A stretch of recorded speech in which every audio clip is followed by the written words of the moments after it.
Okay, let's say there is a relation A, B, C, D, relation with A, B, C, and D. Let's say there are functional dependencies called C functionally determines ABD, comma, there is another functional dependency where AB functionally determines CD. Okay, so when we have this, okay, not this only this, we also have BD functionally determines AC. I thought this will have an issue after 3NF, but there will be an issue. I thought that, but this was actually perfect. Okay, this was in 3NF, also in BCNF. Okay, so first of all, I'll do and show that, then we can go to the actual question. Okay, just consider this. So we know whenever we have to find out the functional dependencies and the candidate attributes, candidate keys, we have to start with all the attributes that are possible. So let's say we have A, B, C, D. Then we know A, B, C, D functionally determines A, B, C, D. Reflexivity. Now let's start with the first one. Let's start with the first functional dependency that we have. C functionally determines ABD. C functionally determines ABD. Well, by applying reflexivity and union to this, we know C functionally determines C, that is reflexivity, and we can use union to this. So C functionally determines A, B, C, D. So we can say C functionally determines A, B, C, D. Okay, C functionally determines A, B, C, D. So this is actually helps us to find out that C is a candidate key. C is a candidate key. Okay, so I gave this easily. Okay, I gave this to make the assumption easy. Okay, so that maybe these are not key attributes. That's why we can apply BCNF. That's what my thought process was. That's what my thought process was. But I terribly failed at that. I'll let you know how. Okay, so C is a candidate key. Okay, so we can say prime attribute. Okay, we have the prime attribute set. We have the prime attribute set. In prime attribute set, we have one newcomer, which is C. Okay. Now, after this step, we have to check if C is in right hand side of any other relationship. Okay. If it is in the right hand side of any other functional dependency. I'm really sorry, it's not relationship, functional dependency. So here we can see AB functionally determines CD is there. So this can be decomposed into two things. Okay, this can be decomposed into two things. AB functionally determines C, AB functionally determines D. So instead of C, I'm gonna put first AB. Okay, so this is the second step I'm focusing on. So AB functionally determines ABCD, transitive dependency. AB functionally determines C and C functionally determines ABCD. So I can say AB functionally determines ABCD. Okay. And this is a super key. At first, this was super key. Okay, I didn't mention that. Okay. This is a super key. But the thing about this super key is that it's a single key. Okay. The attribute is made up of only one set. Okay. The C is only there. So we can say that is a candidate key. If it's a single one, we can say that's a candidate key. If we have a mixture like this only, we have to break that into two. Okay. Let's break that. So we have A here and let's break it again. So we have B here. So we know we have to see if A functionally determines any others. Okay. No. A only functionally determines A and B functionally determines B. So we can say actually AB is a candidate key. We have another candidate key. AB is a candidate key. AB is a candidate key. So we have another two more prime attributes, A comma B. All right. Now I'm going to go to the other step. Why we didn't finish completely with C? We didn't finish completely. We have to go more. So here also we have another one. So I'll use another color. There is unlimited of colors. So I'll use them. Where I go. So we can decompose into BD functionally determines A, BD functionally determines uh, into BD functionally determines C. Okay, so we have C. This is also not finished yet because A, B, we have to check if A is in the right hand side of anything and B is in the right hand side of anything. We didn't finish that yet. So we have to go to there. But first of all, we'll finish this one because this step became two, right? One divided into two and three. So I have to finish that first. So I'm focusing on that.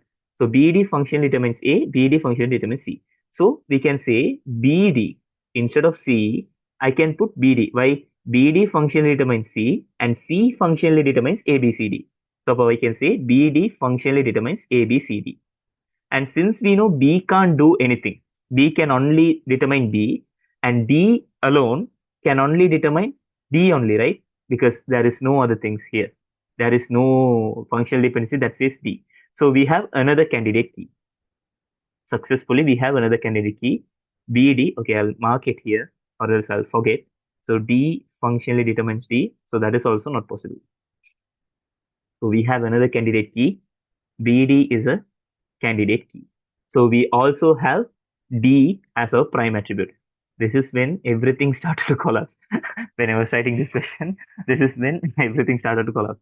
Well, BD functionally determines ABCD. Now we have to check AB now. Okay. So if we have A in the right hand side, we have to check. So here we have A in the right hand side. But if I replace it with C, that's just a super key that uh, super key that has the superset of candidate key C. It will be BC. So no use. Obviously, that's not going to be a candidate key. So I don't care. Okay. And then here do I have A? No, I don't. But here I have A. Okay. But if I replace it with BD, okay, in AB, if I replace A with BD, I will get BDB. Well, that is BD. BB is BD, right? B union B is B. So that's not an issue. But the thing is, we already know BD is also a candidate key. We already know BD is also a candidate key. So we don't have to check that again, do we? No. So that's not an issue. So that is done. This is completely done. This is also completely done. Now we have to check BD. If B and D come as somewhere else. Okay, if I break this, is B in any other hands? Well, here it is, but I don't have to change that because that will give me CD, which is a superset of C. And since C is a candidate key, CD cannot be a candidate key. It's a super key. That's cool and all, but that's not useful.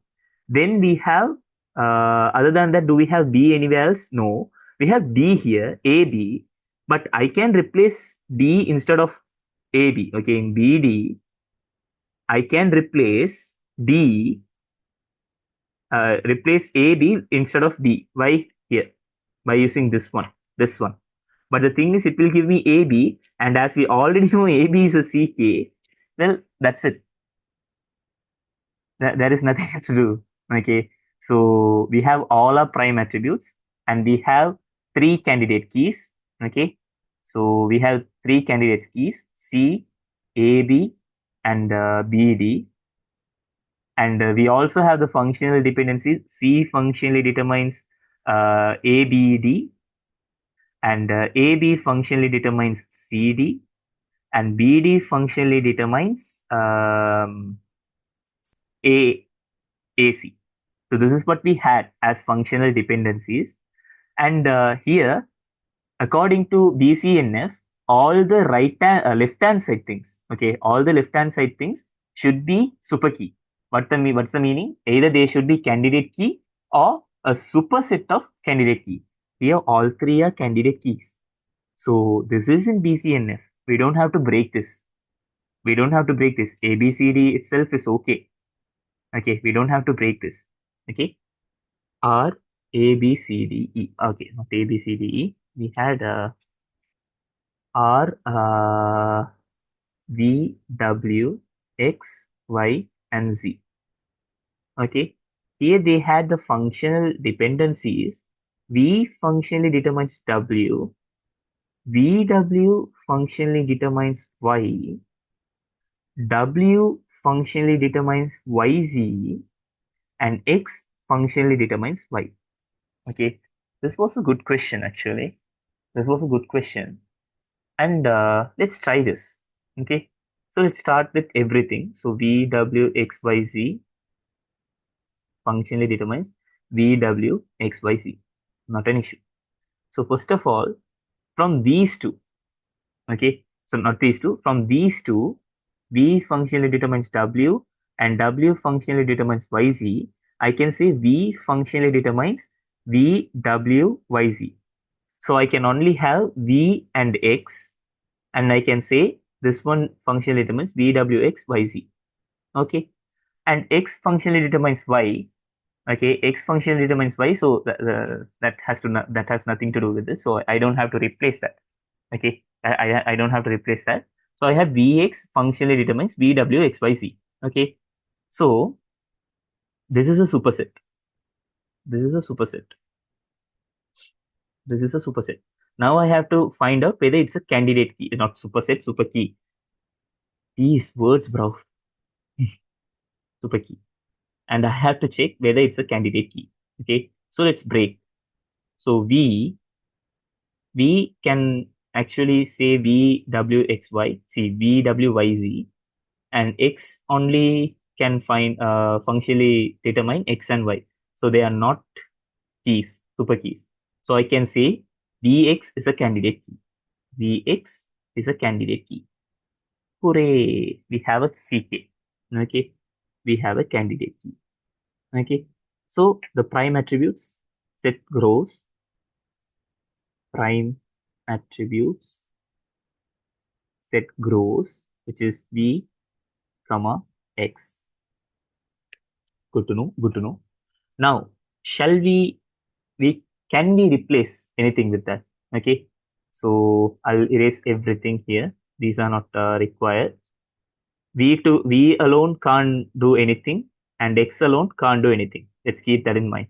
Okay, let's write that somewhere else so that we don't forget that V alone can't do anything because V, W, Y, Z, and X alone can only do X, Y. Function determine X, Y. Now we have V and X. Okay, Vx. So let's see if we have V in the right hand side. No, no, no, no. Do we have X on the right hand side? No, no, no, no. So only one candidate key we have. Only one candidate key only that we have in our hands. Okay, so Vx is a candidate key. So now let's test with the functional dependencies given. V functional determines W, VW functionally determines Y, and W functionally determines YZ, and X functionally determines Y. Well, first thing first, V functionally determines W. Well, I can rewrite that, right? Because we already found out that the maximum functional dependency, the V maximum. So I'll use that. Okay, I'll use that also. Okay, so V functionally determines VWYZ. Well, here the issue is V is not a super key. Why is it not a super key? Hmm? It is not a candidate key because candidate key is Vx, and it is not a superset of Vx. It's a part of Vx. So we can't do anything with that. So we have to break the table. Okay. So we break the table as one table will have this, and other relation we can have V and X together. So we can have Vx together and VWYZ in one hand. Okay, VWYZ one hand. Okay, so Vx is perfect. One decomposition is done. Vx relation, let's say R1 is Vx. Well, that is done. Perfect. Why is it perfect? Why do you think is it perfect? Well, Vx, we can have V and X together as composite primary key. Why? We know Vx is a candidate key already. So we can have that. Now VWYZ, is it perfect? Shall we check VWYZ? Well, in VWYZ, we have V functionally determines W. Okay. So that's good. That's good. Okay, because we have already have, so we don't have to think about that because we have written this down. Okay, VW functionally determines Y. That's okay, but we have to check the W because we should know what are the other dependencies going around here. W functionally determines YZ, which can be rewritten as W functionally determines WYZ. So I'm going to break that also. VW in one and WYZ on other one. So I will have VW another relation, WYZ on another relation. Okay, perfect. So that's also done. R2 VW, and this one is also fine. Why? W functionally determines YZ. W functionally determines YZ, and W is the candidate key here, so that's not an issue. Here VW is there. V is the candidate key here, so that's good. And in VX, both are going to be the CK, the candidate keys, or the primary key, so that's not a matter. The problem here is, okay, I told you, some functional dependencies will be broken when we are doing BCNF. This is the perfect example. See, X functionally determines Y. Does it present in R1? Can we see that in R1? No. Here we have only Vx functionally determines Vx. In this relation R2, here we have V functionally determines W. And here we have W functionally determines YZ. Okay. We don't have this one. This one is broken. And this one is broken. So that's why I said when we are transferring from 3NF to BCNF, okay, when we are transferring from 3NF to BCNF, we will have to sacrifice something to get a relation schema that is completely free of redundant data.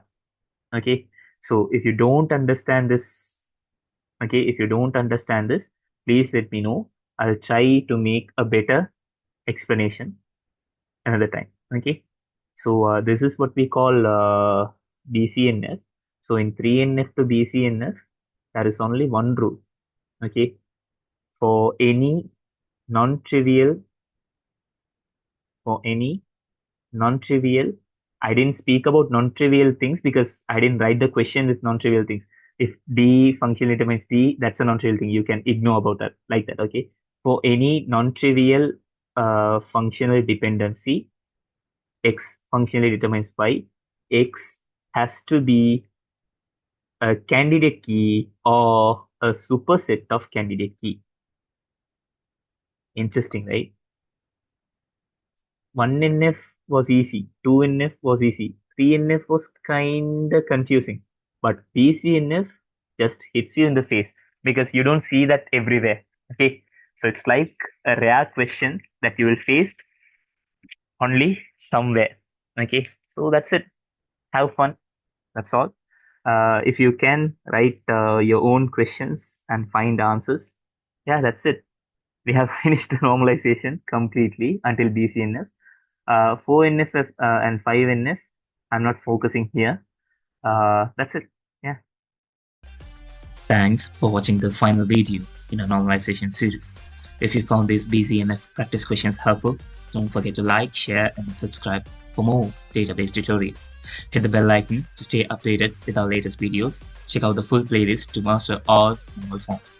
I'll see you in a new playlist. Until then, keep learning and stay curious. Bye-bye.